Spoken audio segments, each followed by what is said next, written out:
El 5% de las personas privadas de libertad en Uruguay tiene coronavirus y hay un 9% que está en cuarentena. En el marco del comienzo de una campaña de vacunación en cárceles, estamos en contacto con Juan Miguel Petit, el comisionado parlamentario penitenciario, a quien les damos los buenos días. Gracias por recibirnos. Buen día, ¿cómo le va? ¿Cómo andan ustedes? ¿Cómo están? Petit, ¿cuándo comienza el plan de vacunación en cárceles? Está comenzando en estas horas, en la unidad 5, después se va a desplegar por otras unidades. Vamos a ir a ver ahora justamente cómo es ese arranque.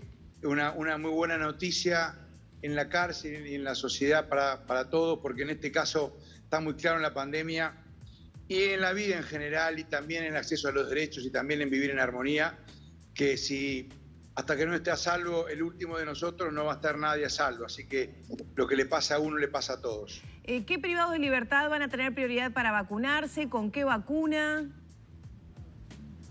Bueno, se empezó a vacunar con la vacuna china y se está desplegando por se va a desplegar por todas las unidades. Que yo sepa, no había una priorización porque la población, en cuanto a perfiles de riesgo, es muy heterogénea, ¿no? Está todo encaminado. ¿Las personas que están cursando la enfermedad, que no son pocas, van a ser vacunadas en estos días o se va a esperar a que se recuperen? Bueno, yo no soy médico, por lo que nos hemos hecho todos covidólogos en este tiempo, si está con la enfermedad no puede vacunarse, creo, pero yo háblenlo con un médico. La población que está con COVID positivo dentro de las cárceles en este momento se mantiene relativamente estable. El sistema logró aguantar durante prácticamente un año sin tener casos, salvo casos aislados dentro de sus fronteras, digamos. Y bueno, ahora sí estamos en ese tránsito, es un momento particular, como en toda la sociedad, esperando que la vacuna avance.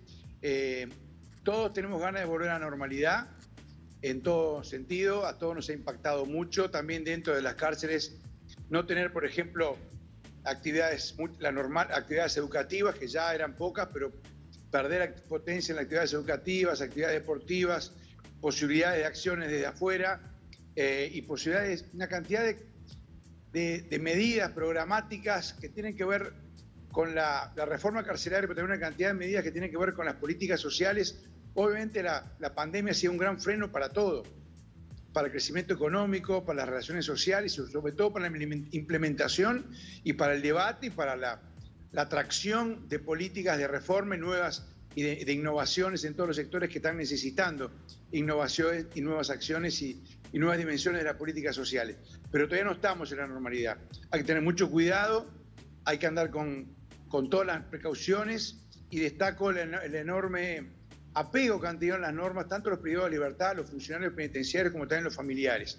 En condiciones muy complejas, pese a esas dificultades, han mantenido un diálogo con las autoridades, han acatado las normas, pero bueno, falta seguir caminando todavía para llegar a la normalidad. A veces yo veo gente que me parece que cree que ya está en la normalidad, que ya terminó la guerra, y no, todavía no. La última bala vale tanto como la primera, así que hay que tener mucho cuidado y ojalá que la vacunación siga. Hemos exhortado a los privados de libertad y a los funcionarios penitenciarios desde nuestra modesta participación a que se vacunen. La vacuna hoy es el paso que podemos dar entre todos para cuidar la vida de todos.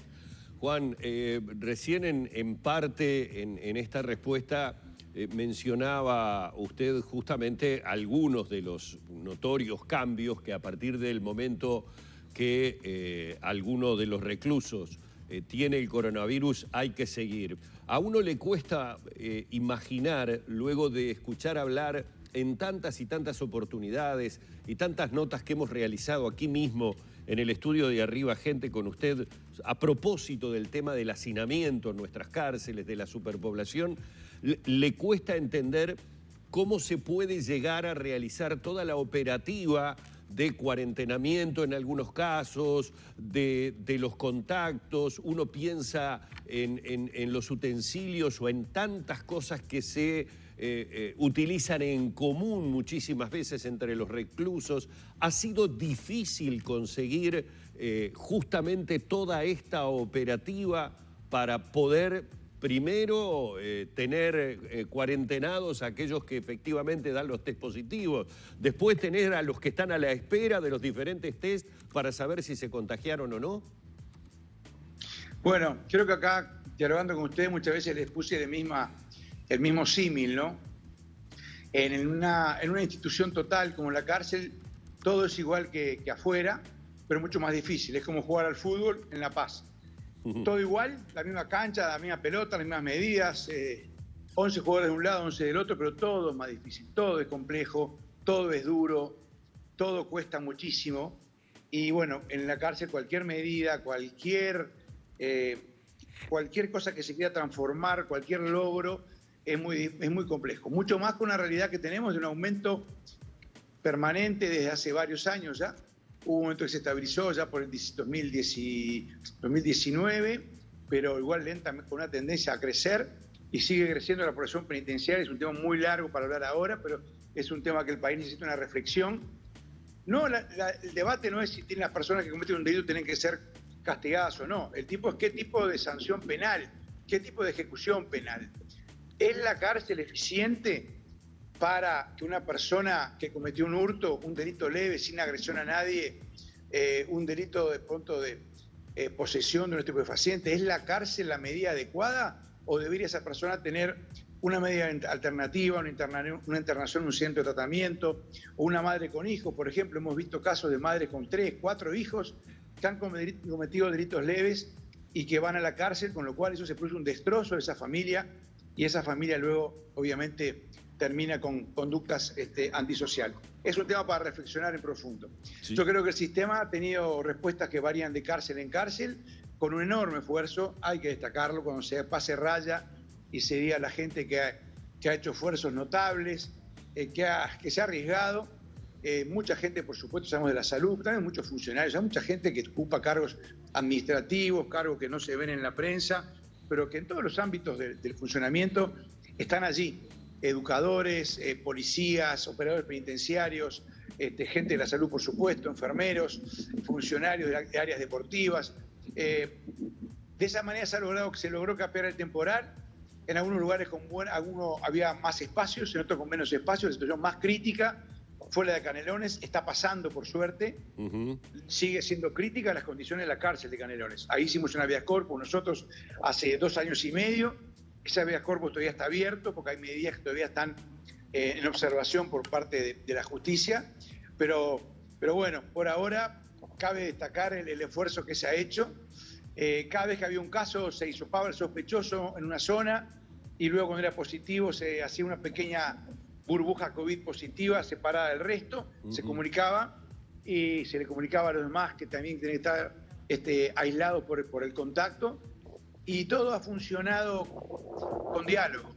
Ha habido, por supuesto, algunas tensiones, sabemos que las hay también en los barrios y en los hospitales, pero cabe destacar que con las condiciones difíciles del sistema carcelario, la población, funcionarios e internos, y me incluyo en la población porque también soy un funcionario penitenciario de alguna manera, se ha encarado esto con mucho cuidado y respeto por los demás. Ojalá sea una señal de que va a haber grandes transformaciones en el sistema y que Uruguay va a poder implementar un sistema y una estrategia nacional penitenciaria, que es lo que nos falta.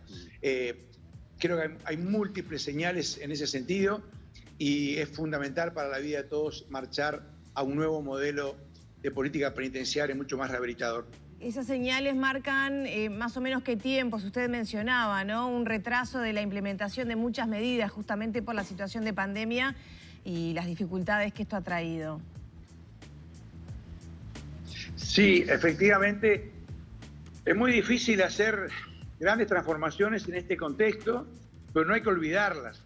Son muy importantes las medidas de urgencia, pero no hay que olvidarse las cosas que son de fondo. De nuevo, es como ya que estamos todos un poco medicalizados con la situación del COVID y hablamos todos los días de términos médicos, indicadores, gráficas, números, cuántos en CTI, cuántos infectados, cuántos se curaron.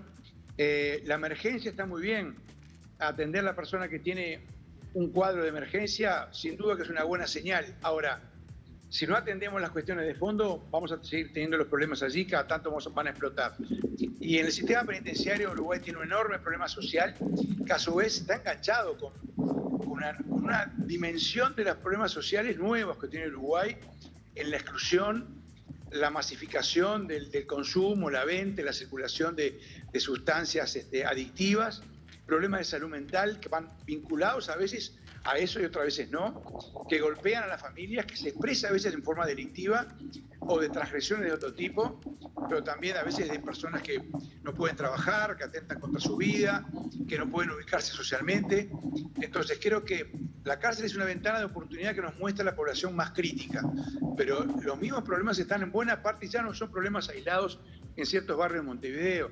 Encontramos estas zonas de exclusión, estas formas de convivencia típica a las cuales nos llegan las políticas sociales tradicionales que se han ido instalando en los últimos años, muchos años, en todo el país, aún en poblaciones chicas del interior, en pueblos chicos del interior donde, como se decía antes, no pasaba nada o nada malo, vemos esa exclusión, ese desarraigo, esos comportamientos de supervivencia en los cuales la vinculación con el tráfico de sustancias genera un ingreso que a veces en la desesperación o en la falta de formación o en la falta de inserción social lleva a que muchas personas sean arrastradas. Creo que es un tema que hay que pensarlo mucho, hay que pensar en una nueva dimensión de políticas sociales para toda esta población, en los cuales la política penitenciaria y la política de rehabilitación son una parte que se entrelaza, pero que hay que verlo en la perspectiva más global. Si no, vamos a seguir perdiendo, por supuesto, millones de dólares que se pierden y con la ruptura, con la violencia, con el delito, pero sobre todo vamos a ir perdiendo lo más valioso. Miles y miles de vidas, miles y miles de golpes, miles y miles de daños que recibe la sociedad con la violencia, con el resultado del delito y con las vidas que se pierden al no poder prevenir el delito. Creo que hay muchísimo para hacer, hay señales buenas, también hay señales malas, preocupantes, pero ojalá que cuando amaine la pandemia, cuando amaine la situación actual, podamos encontrar el campo despejado para trabajar todos por una estrategia hacia un modelo penitenciario profundamente rehabilitador y vinculado a las políticas sociales todas, a la educación, a la salud mental y a la cultura. Bien, Petit, ya para ir cerrando, comenzó entonces la vacunación en la unidad número 5, ¿cómo va a avanzar? En Canelones también comenzaba hoy, que usted lo mencionaba a escala, es uno de los centros penitenciarios más complicados en cuanto al COVID. ¿Cómo continúa y en qué momento entonces se va a incluir también a los funcionarios? Bueno, ahí van en paralelo muchos funcionarios que son funcionarios policiales, que también se vacunan vía sanidad policial. Y bueno, el cronograma en realidad no son en los números masivos de la población. Las personas privadas de libertad son 14.000, así que esperamos que la vacunación sea rápida, que la adaptación, que la asimilación y que la aceptación de los internos también sea grande. Nosotros hemos enviado algunos folletos, volantes electrónicos a las familias para justamente exhortarlos a vacunarse. El año pasado hubo una cosa muy positiva también que tiene que ver, creo que es otra señal, ¿no? Cuando se vacunó contra la gripe hubo una enorme aceptación de la población penitenciaria. La gente, el personal de salud nos comentaba muchas veces como hasta extrañado de la aceptación, porque a mucha gente no le gusta que le digan, bueno, ¿te querés vacunar contra la gripe? Estamos hablando de momentos en que la gripe común, ¿no? Y había una enorme aceptación. Yo creo que cuando se explican bien lo que son los derechos, lo que son los bienes sociales, se vuelven atractivos y la gente funciona dentro de los derechos. Cuando los derechos son una cosa muy lejana, las estrategias de supervivencia lo bypasean, generando daños. Tenemos que pensar cómo lograr en este tiempo tan diferente para los que venimos del siglo pasado, que es el siglo XXI, una nueva dimensión de la política social que nos permita llegar a un lugar de exclusión, porque esas personas ya no van al lugar donde está, ya no van al puesto de vacunación, ya no van al lugar donde hay posibilidad de trabajo, ya no van al lugar donde el Estado tiene una ventanilla para dar una respuesta. Si no llega el Estado, si no lo sostiene el Estado, a través de diversos mecanismos, puede llegar a través de sociedad civil, de organizaciones comunitarias. Si no llegamos al problema, el problema va a llegar a nosotros, pero va a llegar con una fuerza que ya va a ser muy difícil la solución. Bien. Muchas gracias por estos minutos con Arriba Gente.